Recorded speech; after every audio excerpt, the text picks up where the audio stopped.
¿Qué tal? Mi nombre es Héctor de León y me conocerás por videos como ¿por qué JavaScript salvó mi vida? ¿Cómo amé a JavaScript? ¿Cómo encontré el sentido de la vida gracias a JavaScript? Y muchos más. Y bueno, en este video me han pedido bastante crear un roadmap sobre backend. Hay muchos roadmaps por todos lados, pero yo creo que el problema de los roadmaps es que son muy ambiciosos. Van mucho más allá del enfoque solamente lo que necesitas como backend para encontrar tu primer empleo. En este video me voy a enfocar en un roadmap más palpable, más realista, a lo que puede servirte solamente para encontrar el primer empleo.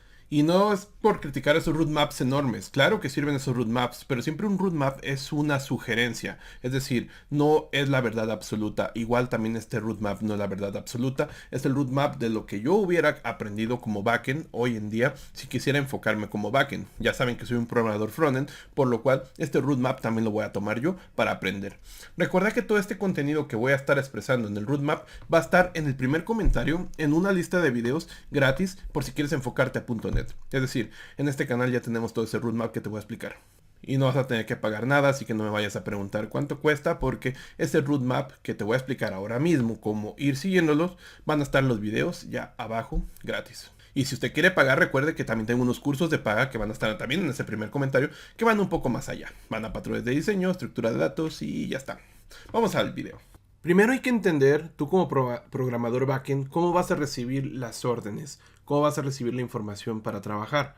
Y eso va a ser recibida por una aplicación externa a ti. Esa aplicación puede ser una aplicación móvil, una aplicación frontend, una aplicación desktop, un videojuego, internet, o a lo mejor un hardware también podría ser. Esta aplicación va a hacerte solicitudes a tu backend de una manera que se va a comunicar por medio de un protocolo. Ese protocolo de transmisión regularmente va a ser un protocolo de comunicación llamado HTTP. Ese protocolo de HTTP va a ser por el cual tú vas a recibir la información. Esa información da la orden de que tú tienes que hacer algo. Esa orden, no necesariamente todo el backend es así, pero regularmente va a ser lo más normal que recibas la orden por medio de HTTP de una aplicación externa a ti.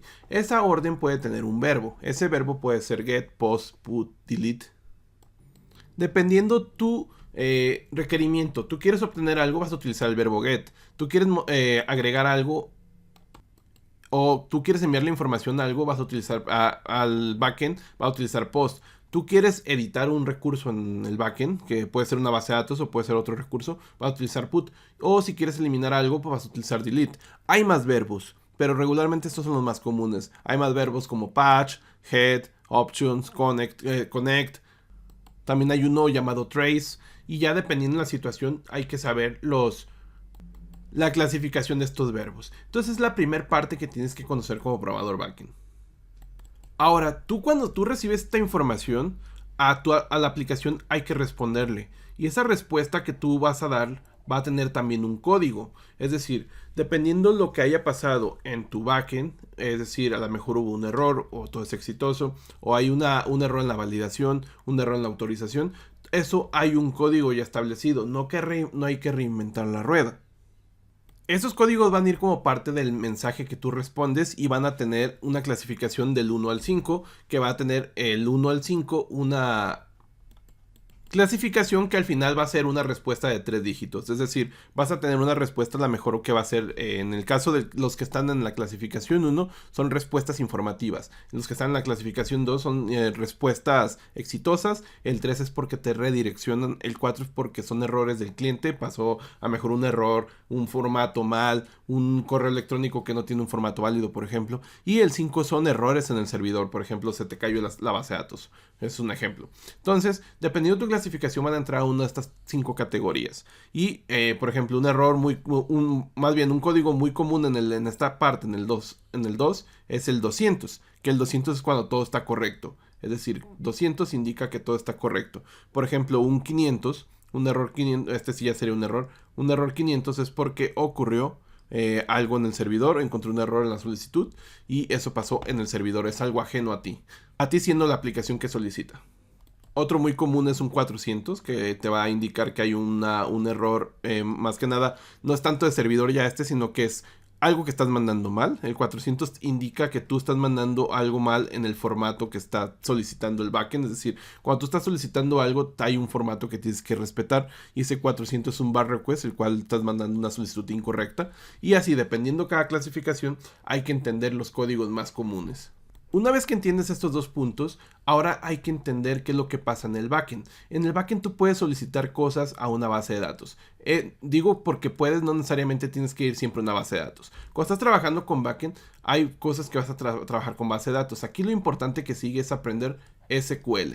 ¿Y por qué SQL? Porque SQL pues, prácticamente te va a ayudar a hacer muchísimas cosas en la base de datos. SQL es el lenguaje de consulta oficial de las bases de datos, relacionales, y sobre todo que te va a ayudar mucho, a pesar de que estés trabajando con backend, hacer consulta rápido en SQL te ayuda a verificar a lo mejor un error que hay, o verificar una consulta, o optimizar también tus consultas. Entonces aprender SQL es el siguiente paso. Tenemos paso 1, aprender los verbos. Paso 2, aprender los códigos de respuesta. Paso 3, aprender SQL. Y paso 4, también tú puedes hacer solicitudes a la base de datos por medio de un ORM. Un ORM prácticamente es un mapeador de tu base de datos relacional, el cual va a convertir tu base de datos en clases para que tú puedas trabajar con objetos y hacer solicitudes a esa base de datos. Es lo más común trabajar con un ORM desde el backend, pero también no dejes de a un lado SQL, es decir, no son enemigos, son complementos uno de otro. El ORM te va a ayudar a trabajar de manera más escalable, más práctica, más limpia sobre una base de datos. El SQL te va a ayudar en ocasiones que son donde tienes que optimizar, y a lo mejor tienes que mandar consultas en crudo directamente en SQL, por eso son importantes los dos. Respecto a SQL, que hay que aprender, bueno, a pesar de que tú puedes hacer consultas, puedes hacer el select asterisco from y todo ese tipo de cosas, hay que ir un poco más allá. En SQL hay que aprender qué significa hacer funciones en SQL, qué significa hacer store procedures, qué son los triggers, cómo puedes hacer trabajos, si te lo permite obviamente tu gestor de base de datos, trabajos con horario, es decir, tareas programadas. Y en el ORM que hay que aprender, pues bueno, cómo utilizar el ORM de tu framework favorito. El ORM no solamente es hacer consultas, sino que también ver las buenas prácticas de ese ORM. Qué significa cuando estás trabajando con memoria en el ORM, qué significa cuando estás trabajando con consultas dinámicas en el ORM, porque eso es parte de la optimización en tus software, porque cuando estás trabajando con un ORM puedes caer en la parte de que no está optimizado y estás trabajando con la memoria del servidor en lugar de trabajar con código dinámico en SQL, y estás trabajando con memoria y la memoria RAM se te va a colapsar porque estás trabajando con datos ahí haciéndolos guard directamente a la memoria en lugar de preparar dinámicamente el query y mandárselo a la base de datos y ir solamente por lo que necesitas. Por eso en esta parte lo importante es aprender SQL y ORM. El siguiente paso, el cuarto paso que yo veo en un roadmap, es aprender cómo vas a proteger estas solicitudes. ¿Cómo vas a protegerlos? Para eso va a haber capa de seguridad. Esa capa de seguridad la puedes trabajar. Tu framework regularmente ya va a traer esa capa, por eso es importante entenderla. Pero yo te recomiendo aquí aprender un estándar llamado OWASP. Que OWASP prácticamente te ayuda a entender, no reinventar la rueda de lo que tienes que proteger. OWASP ya es un estándar que tiene 10 puntos que se van actualizando cada 3-4 años. Pero darle una checada a esos 10 puntos de OWASP te va a dar a entender qué es la parte de seguridad que tienes que entender. Y aquí va a entrar muchísimos aspectos, porque puede venir desde la parte de cómo vas a proteger tus solicitudes. Por ejemplo, puedes protegerla con un token JSON Web Token. Puedes proteger también la parte de cómo vas a manejar tú las solicitudes maliciosas. Cómo vas a trabajar vas a proteger la inyección SQL. Por ejemplo, aquí puede entrar también la inyección SQL. Es algo muy común en el aspecto de que te pueden joder las consultas, inyectándote información maliciosa que puede modificar información de tu base de datos que tú prácticamente te va a hacer vulnerable. También aquí es importante conocer un servicio de autentificación. Aquí hay servicios externos, terceros, que son de paga, que también te valdría la pena darle una checada, porque ellos ya se organizan o se enfocan a hacer esa protección de seguridad de esa capa de autentificarte, de saber que eres un usuario. Hay un servicio, por ejemplo, OAuth 0, que es muy conocido, y esos servicios ya se encargan de esa capa. Entonces lo importante aquí en el cuarto punto es saber de seguridad. Yo te recomiendo estudiar el OWASP Top 10, que te va a dar los 10 puntos más comunes de seguridad que tienes que adentrarte o enfocarte en tu software general. Y ahí adelante vas a comenzar a adentrarte en tu framework, cómo puedes cubrir con tu framework la mayoría de esos puntos. El quinto punto es cómo tu framework maneja las validaciones de información. Es decir, las validaciones de información que indican, por ejemplo, tú cómo vas a proteger que tu información de una solicitud sea un correo electrónico, un correo válido, un correo que no exista en tu base de datos, o por lo menos aquí en México se utiliza un formato llamado RFC que sirve para los que están en Hacienda.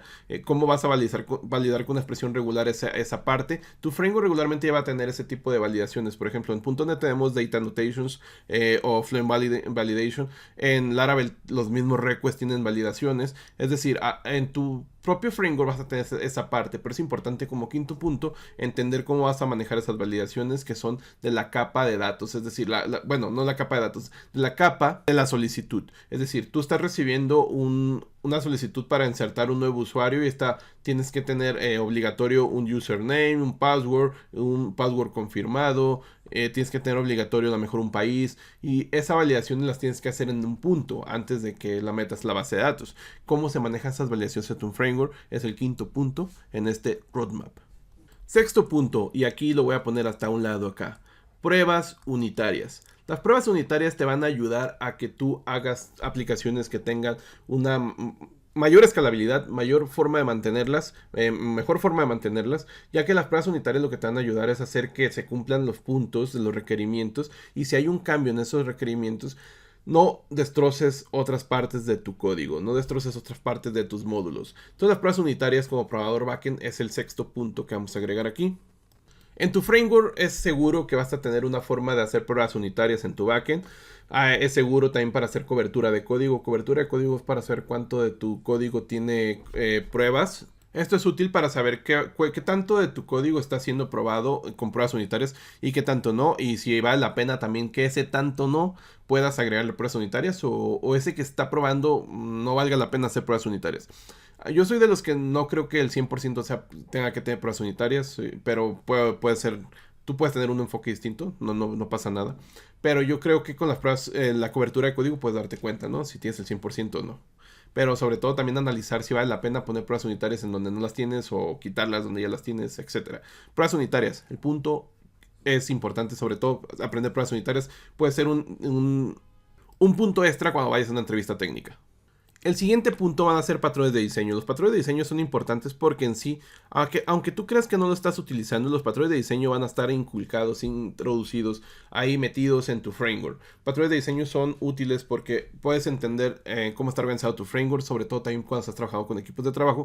Puedes tener un lenguaje abstracto para que todo tu equipo de trabajo esté entendiendo. Por ejemplo, si tú ya entiendes el patrón de diseño estrategia y estás haciendo una implementación de estrategia, tu equipo de trabajo, si sabe patrones de diseño y ve esa estrategia, no tiene que leer todo el código. Automáticamente ellos ya van a saber cómo funciona esa abstracción. Los patrones de diseño te van a ayudar a no reinventar la rueda en ciertas situaciones donde la problemática se puede solucionar con ciertos patrones de diseño. Y el punto es importante aprender patrones de diseño. Ya sabes que aquí yo tengo siempre cursos de patrones de diseño que están en el primer comentario. Otros patrones que son algo olvidados o ignorados son los patrones de resiliencia. Los patrones de resiliencia, ¿qué son? Son los patrones que te van a ayudar a detectar situaciones donde tienes que ser tolerante a fallas. Por ejemplo, ¿cuántas veces, esta caída de la base de datos, cuántas veces tienes que reintentar la conexión a esa base de datos? O tienes un proceso que dura mucho, ¿cuánto tiempo tienes que durar eso? ¿O va a ser infinito? Los patrones de resiliencia son esos patrones que te van a ayudar a detectar situaciones donde tienes que, puedes tener un error, y qué vas a hacer cuando pase ese error. Por ejemplo, podría ocasionar un error a mitad de tu proceso, y qué vas a hacer para mandar el mensaje a la respuesta a tu frontend o aplicación que está solicitándote algún trabajo. E igual en tu framework regularmente vas a tener ya herramientas, utilidades que te van a ayudar a hacer la resiliencia, a manejar la resiliencia en tus sistemas. El siguiente punto es entender que el backend no solamente va a recibir solicitudes de prácticamente una aplicación, una aplicación frontend o una aplicación desktop o lo que sea. No solamente el backend va a tener su mecha inicial por ahí, puede tenerla por medio de jobs, por medio de tareas programadas que estén en alguna herramienta que las haga. Y estas herramientas van a darle prácticamente el inicio de una tarea. Esos jobs es importante entenderlos porque vas a tener tareas que se van a ejecutar a ciertas horas. Pueden ser, imagínate un sistema de ventas que tienes que calcular los recargos una vez al mes. Entonces ese job se tiene que disparar de alguna manera. Estas herramientas para hacer este tipo de jobs hay que entenderlas dependiendo de tu framework. Hay muchas herramientas, por ejemplo en C# tenemos Hemfire o los Hosted Service también ya te pueden servir, o también puedes utilizar el gestor de herramientas de SQL Server. Tiene SQL Agent que tiene para hacer jobs. Dependiendo de tu framework vas a encontrar tú cómo disparar esos jobs. Entonces es importante como programador backend entender cómo disparar esos jobs, cómo programarlos, cómo organizarlos. Y cuando dije regularmente, que este es el siguiente punto, cuando dije regularmente, cuando tú recibes una solicitud va a ser por medio de HTTP, es que a veces hay solicitud y tú vas a responder directamente. Hay solicitudes que puede ser que tarden mucho tiempo, tarden media hora, tarden una hora. Tu aplicación frontend no va a esperar esa hora, no va a esperar esa media hora o no va a esperar todo eso. Son tareas en las que a lo mejor tienen que entrar a un proceso encolado. Ese proceso encolado se va a hacer en segundo plano. Ese proceso encolado podría ir no a una base de datos, sino que puede ser un proceso que va a entrar a un queue, una cola de procesos, la cual va a trabajar en segundo plano. Ese proceso va a tardar a lo mejor muchos minutos y tú tienes que responderle al frontend. Ok, frontend, este proceso va a tardar muchos minutos, pero cuando termine este proceso te vamos a mandar un correo electrónico para que tú sepas que ya terminó, o te vamos a mandar el reporte que solicitaste, o etc. El siguiente punto es aprender cómo trabajar tareas en segundo plano en tu backend, que van a ser tareas que van a tener un proceso o una duración enorme, más allá de solamente ir a la base de datos y retornar información. Son tareas que van a estar metidas en un bus, en un queue, en segundo plano. Entender eso ya es un poco más avanzado que solamente hacer solicitudes HTTP. Es entender cómo vas a encolar esos procesos, si va a tener prioridades esos procesos, cómo van a ordenarse esos procesos en tu cola, porque puede ser que también por recursos tengas que meterlos a un queue de ejecución, porque este queue de ejecución va a tener tareas muy pesadas y no puedes ejecutar varias tareas a la vez. Lo que hace es ejecutar una a la vez y una vez que termine vas a ejecutar la que sigue y luego la que sigue y luego la que sigue. Muy parecido a cuando compras tus boletos en Ticketmaster o en ese tipo de plataformas que estás encolado, es decir, estás ahí en espera.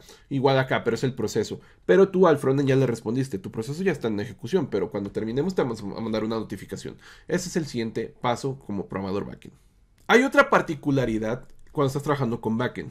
No todas las solicitudes van a ir del frontend al backend. Algunas solicitudes van a ir del backend al frontend.